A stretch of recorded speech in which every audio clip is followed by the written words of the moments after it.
The courtroom was too quiet. That kind of quiet that doesn't feel peaceful, the kind that feels loaded, like air just before a lightning strike. 16-year-old Jalen stood at the defendant's table, wrists free but body still tense like he was in invisible cuffs. Baggy hoodie, scuffed sneakers, a fresh bruise under his eye. He didn't flinch when the bailiff called, "All rise." He didn't even blink when the Honorable Judge Richard Hughes entered the courtroom, robes flowing like some kind of priest in a cathedral of justice. Jalen just stared. Not at the ground. Not at the jury.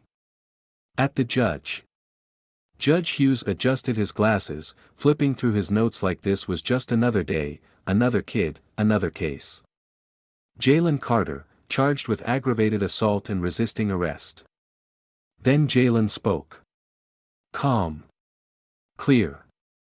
Loud enough to cut through the stale silence. "You're my daddy." Gasps. A dropped phone. The creak of a chair as someone stood up without realizing it. Judge Hughes froze mid-sentence. His mouth stayed open, but no words came out. He blinked once, twice. Then slowly lowered the paper in his hand like it had suddenly gotten too heavy to hold. Jalen didn't move. Didn't blink. Just kept looking straight at him, like the judge was the only person in that room. And in that 1 second, the courtroom wasn't a courtroom anymore. It was a battlefield. A secret. A storm about to break. For a moment, the courtroom was suspended in time. Like someone hit pause on the whole damn world. Then the murmurs started. Did he just say? No way. Oh my God. That judge got a black son. The bailiff barked, "Order," slamming his palm against the wooden rail. But even his voice trembled. Judge Hughes hadn't moved. His fingers gripped the edge of the bench so tight his knuckles went paper white. Eyes fixed on the boy like he was trying to read something between his features, a nose, a chin, a truth he wasn't ready for. He finally found his voice. "Mr. Carter," the words came out slow. Too controlled. "This is a court of law. Not a place for games." Jalen let a cold smile crawl onto his face. "This ain't a game to me." A pause. "I don't make jokes about fathers." Gasps again. Someone in the gallery whispered, "Jesus," like a prayer. Jalen turned toward the jury, then the press box, letting his words fall into the silence like stones. "You want to charge me with something? Fine. Do it. But you don't get to look at me like I'm some stranger. Not when you left my mama with nothing but your last name and a hospital bill." Hughes flinched, just barely, but Jalen saw it. Bullseye. The prosecutor jumped up, flustered. "Your Honor, I object, this is highly inappropriate." "You object?" Jalen snapped. "He's been objecting to my life since the day I was born." Another wave of chaos. The judge's gavel hit the wood, once, twice, 3 times. "Order. Everyone shut up." Jalen just folded his arms and leaned back like he was the one wearing the robe now. The judge stared at him. Jaw tight. Eyes unreadable. But inside, something had cracked. And Jalen knew it. Judge Hughes stood like a man who'd just been slapped in front of an audience. Except he didn't know if he was more stunned by the blow, or the fact that he deserved it. He looked down at Jalen, at this boy with fire in his voice and pain in his posture, and for the briefest second, he saw her. Danielle. He swallowed hard. "This court will recess," he said abruptly, voice clipped, hands trembling just enough for his clerk to notice. 10 minutes. Everyone out. Now. The bailiff hesitated, then nodded. "Clear the courtroom." Protest erupted.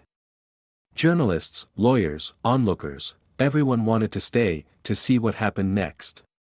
But the courtroom emptied like a draining bathtub. Jalen didn't move. "Mr. Carter," the judge said, "quieter now." That means you, too. Jalen stood, slow and steady. But as he walked toward the door, he paused just beside the bench. Close enough that his words could land like a whisper only the judge would hear. She told me about you, he said. Not at first.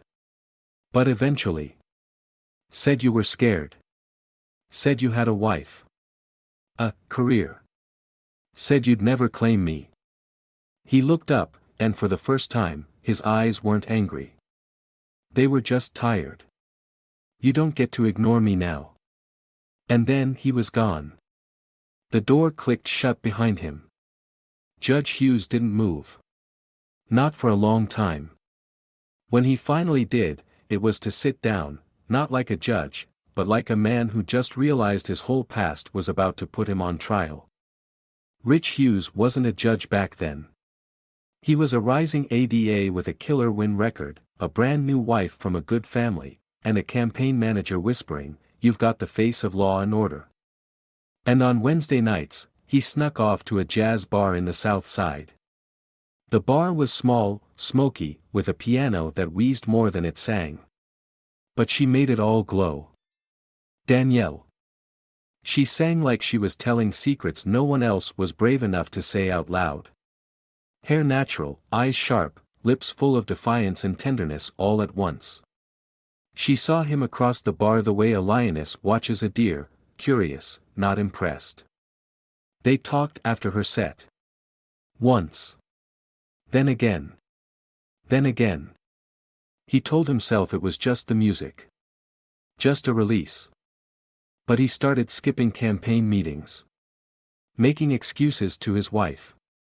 Sitting in that bar like an addict waiting for a fix. Danielle didn't ask questions. Didn't demand explanations. Until one night, she did. "Do you love me?" she asked, legs crossed, cigarette between two fingers. He hesitated. That was enough. She didn't cry. Didn't yell.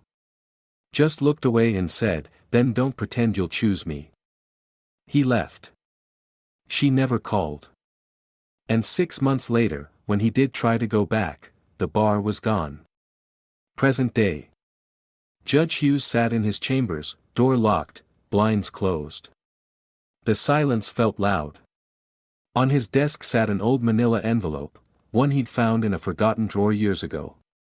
No return address. Just his name, written in thick black ink. Inside. A photo of a baby. A single sheet of paper with a name. Jalen Carter. And at the bottom, in her handwriting.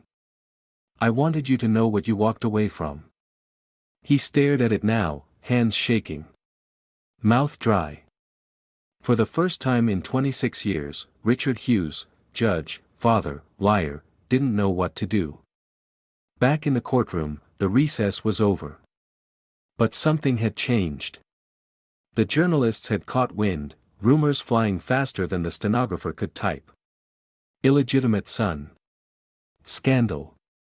Black child of white justice. Hashtags were already trending before Judge Hughes even re-entered the room.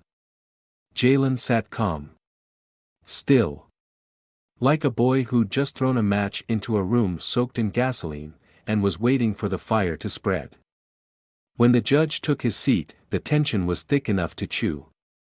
He didn't look at Jalen. Jalen smiled. "Ready to proceed?" the prosecutor asked, but even he sounded like he wasn't sure. Judge Hughes gave a small nod. "Continue." The witness was called, a cop, of course.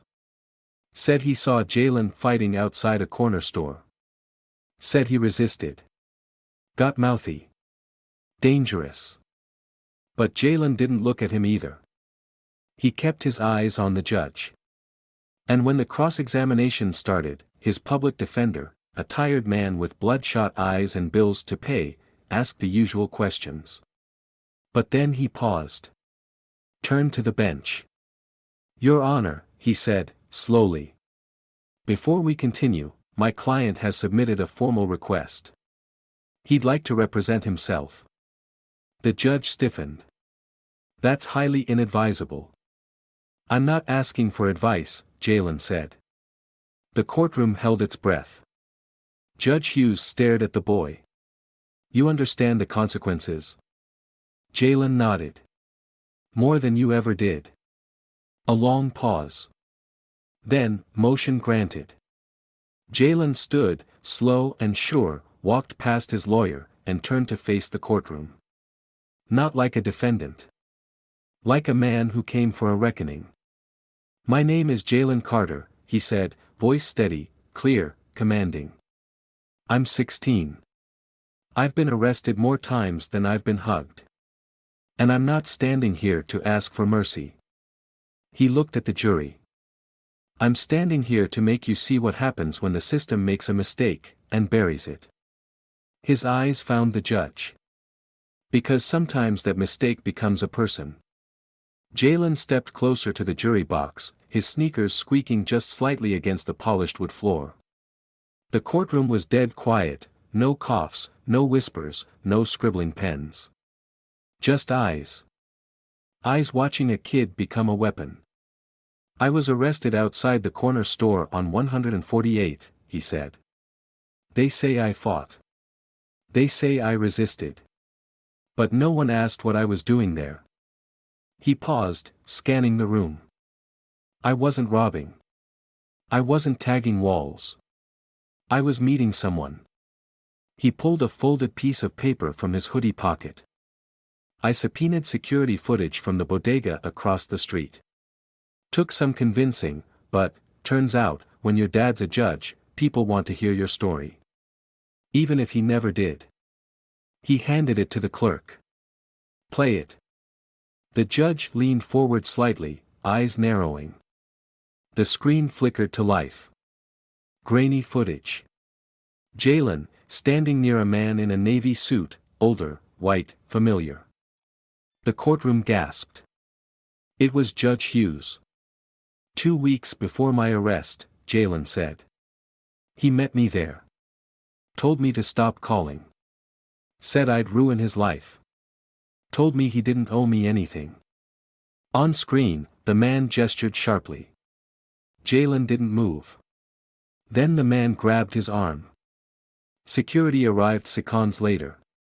Jalen pulled away, then the cops showed up and slammed him to the pavement. That part wasn't on the footage. But it didn't have to be. The jury had already seen enough. Jalen turned back toward the bench. You remember now? Judge Hughes' face was pale. Hands gripping the edge of the bench like he might fall out of his chair. Jalen stepped closer. You told me I wasn't yours. That I was a mistake. But a DNA test says otherwise.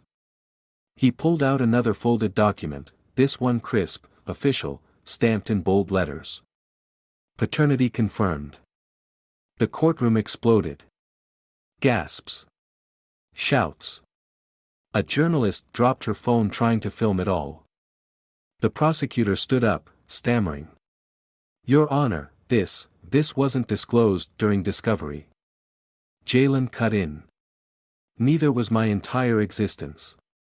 Judge Hughes didn't say a word. He didn't even blink. Just stared down at the document like it might catch fire in his hands. And Jalen, calm as ever, said into the mic.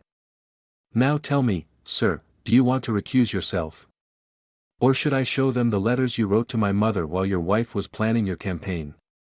The courtroom was chaos. Reporters scrambled to type.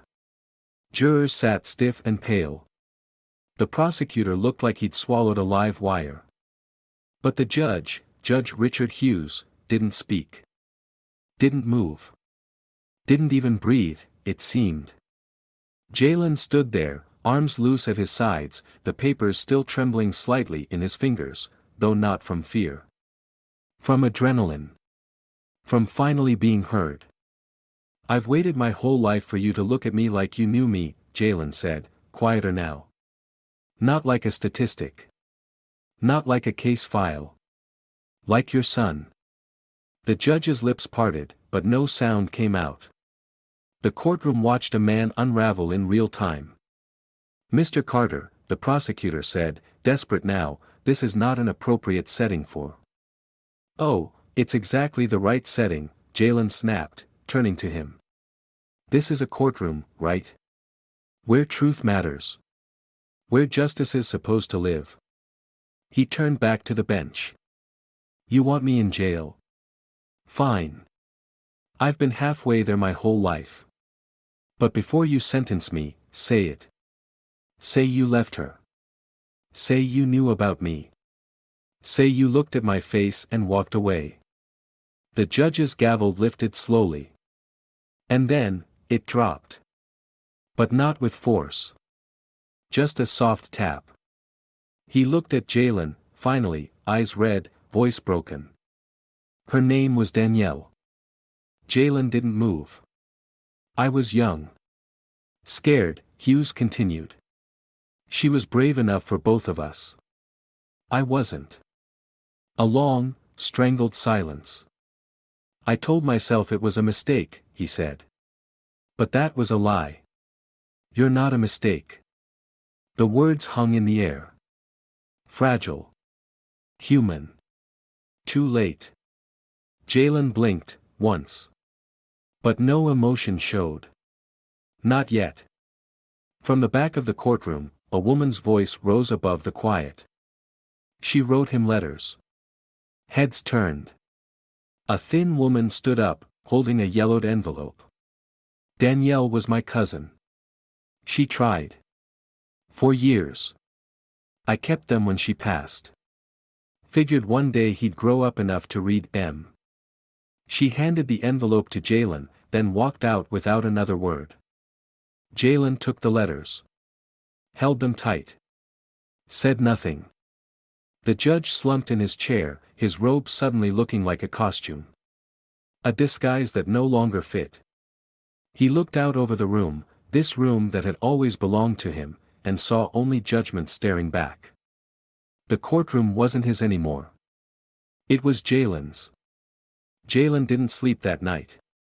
He sat in his cell, temporary holding, just off the courtroom, the envelope of letters in his lap. Yellowed paper. Curved handwriting. Ink smudged in places that looked suspiciously like tears. He didn't read them. Not yet. He just needed to know they existed. That someone once loved him enough to fight for him. That his story didn't start in a courtroom, it started with her. The next morning, court resumed under a new judge. Judge Hughes had recused himself late the night before, after issuing a statement that made headlines across the country. I failed not only as a father, but as a man sworn to uphold the law. The system is broken, and I am part of that break. He didn't resign. Not yet. But the eyes on him now weren't of reverence. They were of reckoning. Jalen returned to the courtroom. Chains back on. Eyes forward. But something was different. Lighter. The new judge, a black woman with steel in her spine, called for silence. She addressed the jury. And after just 45 minutes of deliberation, they returned. Not guilty on assault. Not guilty on resisting. Guilty only of surviving where he wasn't meant to, though that part wasn't in the official record. Jalen exhaled. He didn't smile. Didn't cry. Just stood. As free as a boy with a long road still ahead. Outside, microphones waited. Reporters shouted his name. Asked what came next. What he would say to the man who denied him. Jalen paused at the courthouse steps. Looked out at a world that had never known his full story until now. And said, simply. You don't get to choose your father. But you get to choose what kind of man you become. Then he walked away.